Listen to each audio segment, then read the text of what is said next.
Négociation directe entre les M23 et le gouvernement. Le ministre de la Communication et des Médias, Patrick Mouyaya, a récemment commenté l'annonce des négociations directes entre la République démocratique du Congo RDC et le groupe rebelle M23, soutenu par le Rwanda. Il a souligné l'importance de la patience et de la prudence face à cette nouvelle. Patrick Mouyaya a appelé la population à ne pas céder à la spéculation et à attendre des précisions officielles sur les déroulements des négociations. C'est de réussir à couper une partie de la RDC. Alors, on essaye de deux manières. Soit qu'on l'occupe avec nos militaires en imposant la terreur telle qu'ils l'ont fait, pensant que la communauté internationale, ou d'abord nous-mêmes les Congolais, on ne serait pas vigilants, on se laisserait faire.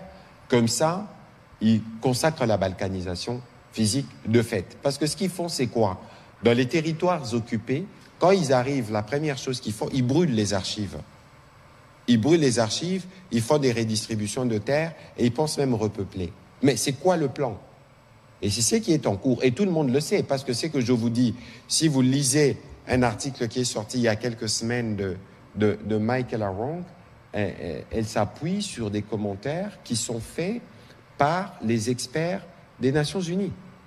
Et nous avons ces éléments, le vice-premier ministre, ministre de l'Intérieur l'a déjà abordé en conseil et nous sommes déjà revenus dessus. Alors, la messe qui est dite, la fausse messe qui est dite au niveau du Parlement rwandais, c'est encore une fois du verbiage, parce que ici, le gouvernement rwandais tient à tout prix à garder son opinion avec elle,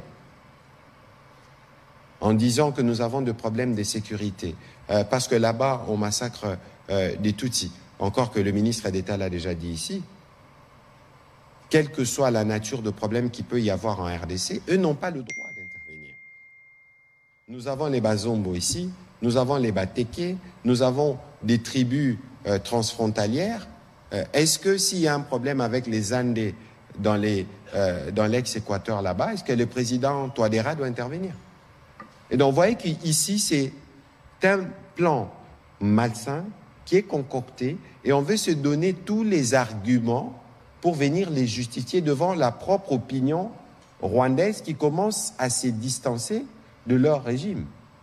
C'est parce que les citoyens rwandais n'ont pas le droit à la parole. Mais si on leur devait donner la parole, je ne suis pas sûr qu'ils embrasseraient tout de suite les schémas ourdis par leur président. Un schéma où on veut commencer à perpétuer des mensonges avec des sénateurs qui ne se gênent pas devant des médias publics de venir tenir des propos qui attaquent les femmes dans ce qu'elles ont de plus précieuses, qui sont victimes des agissements de leur armée. Vous voyez la structuration d'un régime si barbare et qui pense pouvoir se pérenniser ici, soit par eux-mêmes, soit par des supplétifs. C'est là le plan et c'est pourquoi nous sommes debout.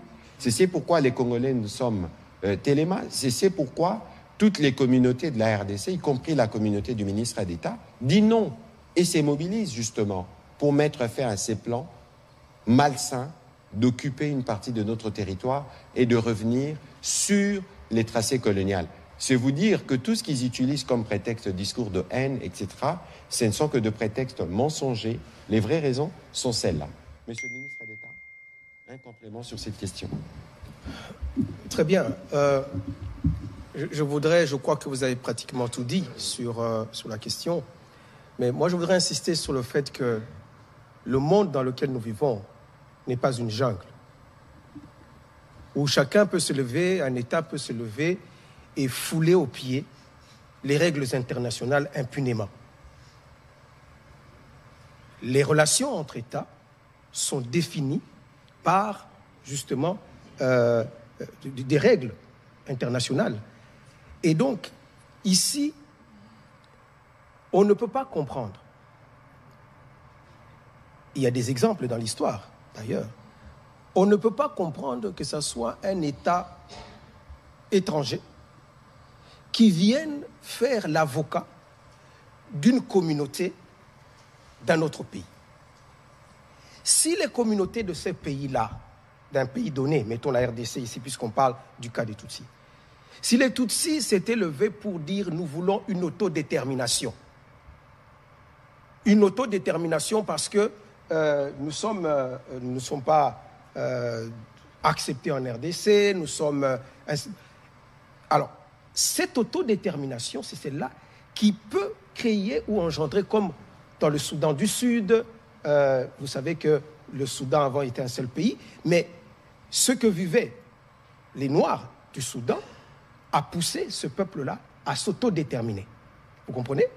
Mais ici, en République démocratique du Congo, ce qui est étonnant, ce n'est pas la communauté congolaise qui peut avoir des problèmes, qui demande une autodétermination. Il s'agit d'un autre pays qui vient, qui dit non, non, non, non, cette communauté-là vous devez... parce que c'est ça qu'il y a derrière. Peut-être que vous ne l'avez pas souligné. Ce qu'il y a derrière, ce que le Parlement a pris comme résolution, ce sont des visées territoriales. Ce sont des visées pour dire que puisque ces populations se sont retrouvées de l'autre côté de la frontière à cause des limites fixées par la colonisation, eh bien, nous voulons récupérer ces espaces dans lesquels ils vivent. C'est ça qu'il y a derrière, c'est ça l'agenda. Le véritable agenda, c'est celui-là. Et maintenant, on commence à utiliser des mécanismes nationaux, passant par le Parlement, une résolution, pour que demain, on puisse passer véritablement à l'action. Donc c'est ça le but. Vous comprenez? Alors, nous disons qu'il n'y a pas, en République démocratique du Congo, des espaces ou des personnes ou des communautés qui ont décidé qu'elles puissent être récupérées par le Rwanda, ou que leurs espaces puissent être... Et il ne faut pas oublier aussi qu'en parlant que des Tutsis, mais les Tutsis ne vivaient pas seuls, même dans l'époque coloniale, ou l'époque des royaumes et des empires. Si tant est qu'ils vivaient dans ces parties, dans ces espaces, Rutshuru, Masisi, ils n'étaient pas seuls. Et donc, lorsqu'on parle de... Même si on devait, dans l'impossible, je suis dans l'impossible où il y aurait quelqu'un qui voulait le faire, mais ce n'est pas que une communauté qui vit avec les autres, qui dit, moi, je décide que, voilà, je veux m'autodéterminer. Non. Ils étaient avec les Hutus, ils étaient avec les Nyanga, ils étaient avec les Houndé, ainsi de suite. Vous comprenez? Donc, ceux de notre communauté qui veulent servir ces intérêts-là ne pourront pas y arriver parce qu'il y a les autres communautés qui ne vont pas les rejoindre dans cette démarche-là. Vous comprenez? Donc, aujourd'hui, on ne peut pas imaginer, c'est tout simplement invraisemblable. Voilà pourquoi on utilise la terreur. Voilà pourquoi on utilise la force armée pour faire taire ceux qui osent lever le doigt ou lever la bouche pour pouvoir dire le contraire de leur agenda. C'est ce qui est en train de se passer. Et malheureusement, pour eux, c'est que même nos villes qui sont occupées aujourd'hui, il y a une vraie résistance. Il y a une résistance silencieuse peut-être, parce qu'ils n'ont pas d'armes pour pouvoir réagir. Mais ils résistent. On leur parle.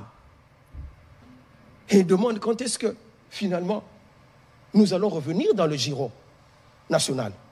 Nonobstant la propagande que nous pouvons entendre de leurs affidés. C'est ça la réalité. Voilà ce que je pourrais dire. Voilà, M. Eric Izami. Le président angolais Joao Lourenço avait une responsabilité dans le cadre de la résolution 2773, car c'est lui le négociateur principal dans le cadre du processus de Luanda. Il a invité le président de la République, Félix Tshisekedi, aujourd'hui pour lui faire part de l'initiative qu'il a prise. Donc, il faut attendre dans les prochains jours des précisions qui pourront être faites et si cette initiative devrait se concrétiser, a déclaré Patrick Muyaya, porte-parole du gouvernement.